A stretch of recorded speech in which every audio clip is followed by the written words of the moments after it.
Assalomu alaykum aziz dindoshlar. 5-darsimizga xush kelibsiz. Bugungi darsimizda quyidagi belgini o'rganamiz. Ushbu belgi, ya'ni yumaloq arab harflarining ustida keladi hamda so'zning oxirida kelsa, masalan mana bu L harfidan keyin boshqa harf yo'q. Mana shunaqa so'zning oxirida kelsa to'xtash ma'nosini bildiradi. Qarang endi birgalikda o'qib ko'ramiz. G A L bo'ldi. L dan keyin to'xtaymiz. Boshqa hech nima bu o'qilmaydi. To'xtashni bildiradi bo'ldi mana. G A L gal. Endi buni o'qib ko'ramiz, qarang. F I L fil. G U L gul. Tushunarli? Demak, men qoida sifatida yozib qo'ydim. Ushbu belgi, ya'ni mana shu yumaloq belgi, ushbu belgi arab harflari ustida keladi. Mana arab harflari ustida kelyapti dar haqiqat. So'z oxirida kelsa to'xtashni bildiradi. Mana so'z oxirida kelgancha to'xtayapmiz. Endi boshdan o'qib ko'ramiz, qarang. Gal, fil, gul. Biz ikkinchi darsimizda aytgan edik, ushbu belgi asosan A o'qiladi degandik. Shuning uchun birinchi G ni, keyin A ni, keyin L ni o'qiyapmiz. Gal. 3-darsimizda aytgandik, ushbu belgi I o'qiladi hamda harfdan keyin deb. F I L. Shuning uchun fil o'qildi. Ushbu belgini 4-darsda o'tgandik, U o'qiladi deb. Shuning uchun G U L gul deb o'qildi. Keling endi sal misollarni ko'paytirib ko'ramiz. Mana buni qo'shib ko'ramiz. Qarang endi buni o'qib ko'ramiz.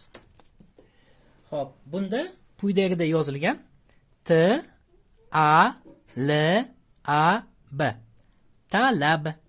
Mana e'tibor bering, har doim birinchi harf, keyin ustida yoki ostida nimadir bo'lsa shu o'qiladi. Har doim o'rtadan boshlab o'qib ketaverasiz, qarang. T A L A B. Mana sukun, ya'ni yumaloq to'xtashni bildiryapti. Talab. Endi bunisini qarang. B I L I M. Bilim. Yana to'xtashni bildiryapti. Keyingisi M U D I R. To'xtashni bildiryapti. Mudir. Endi boshdan o'qib ko'ramiz, qarang. Talab.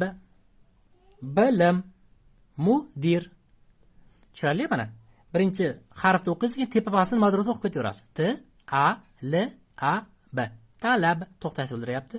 B I L I M. Bilim. M U D I R. Mudir.